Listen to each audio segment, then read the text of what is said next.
Welcome to our Yahoo Finance special broadcast 2020, A Time for Change. Now, this special is coming at a time when we've seen protesters taking to the streets over the last couple of days, the president threatening military action against those protesters, and brands and companies essentially suspending operations today in a move that has been called Blackout Tuesday. Now, over the next 30 minutes, we're going to be looking into economic inequality that serves as a backdrop to George Floyd's death and some of these protests, and how that's disproportionately impacting communities of color and what steps are needed moving forward. So we don't have a lot of time, so I want to get straight to it. Our first guest is the Stockton, California Mayor, Michael Tubbs. Mayor Tubbs, thank you so much for joining us today. I want to jump in on something that you've actually been discussing recently, which is your role as a Black mayor.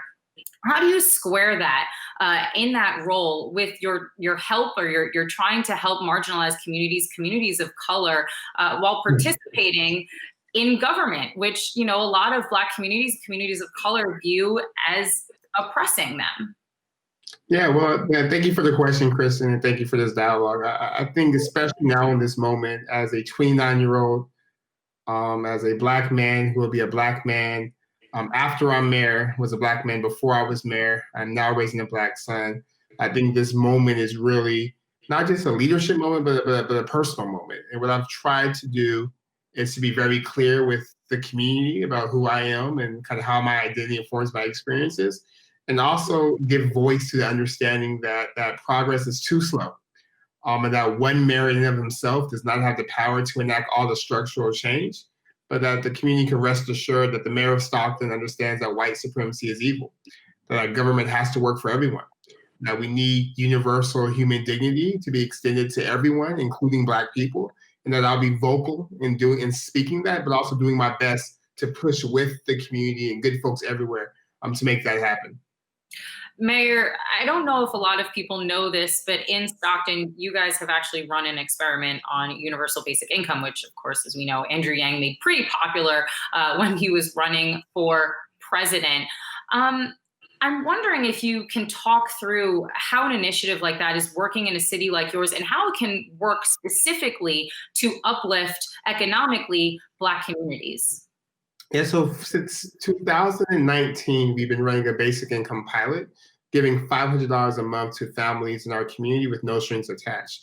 And part of it was based off an understanding, as you know, that before COVID-19 was a pandemic, a vast majority of people, particularly communities of color, were living in an economic pandemic where they weren't able to pay for healthcare or pay for emergencies, or had no savings. I mean, what we've seen is that folks are using that money in the way anyone in this conversation, anyone watching, will use the money on basic necessities, on food, on utilities, and on emergency expenses.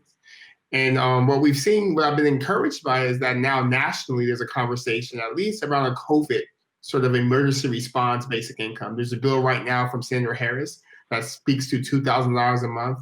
I was just on the call with Rep. Khanna, who has the same bill in the House, and really urging Nancy Pelosi, House leadership, and Senator McConnell to put it up for a vote, because people were hurting before COVID-19, definitely hurting now, and we have to provide relief for the people. And I think what gets lost in the conversation about basic income is that Dr. King was talking about this before he passed. And where do we go from here? Chaos our community. When there were other urban uprisings and other cities on fire, Dr. King spoke very clearly about the need to update our social safety net to include an income floor for everyone. So I view our work in that same vein, in that same civil rights tradition, and understanding that everyone needs an economic foundation, because we live in a time of pandemics, which means this year is COVID, next year will be a fire, the year after will be a earthquake or hurricane, and folks need a basic income or economic floor to build resiliency for those times. But Mayor, let's talk on a more personal level, because I know that you've spoken about how when it comes to men in your family, more have actually been incarcerated than actually gone to college. How much of the protest that we're seeing now has to do with the lack of economic opportunity that possibly is a result of government action, and how much is just about police brutality? I think, thank you for the question. I truly believe these protests are about all those things, because all those things are interconnected, all those things intersect. And I think the protests are really around a conversation we've been having in this country for 400 years with the original land theft from Native people and then the original Africans brought here as slavery and property. And really around the rights in the Constitution, namely around liberty and justice and these inalienable rights, life, liberty, pursuit of happiness, do they apply to everyone? And if they do, where is that reflected in policy? Because we've seen with the unarmed killings, we've seen in the economic disparities, we've seen with the wealth gap, we've seen with even COVID-19 and the way this disproportionately impacts communities of colors, that we are not there yet as a country. So I think those protests are saying, wake up, we have work to do, that the country is sick, and we have to diagnose the illness and provide a prognosis that leads to a better society for all.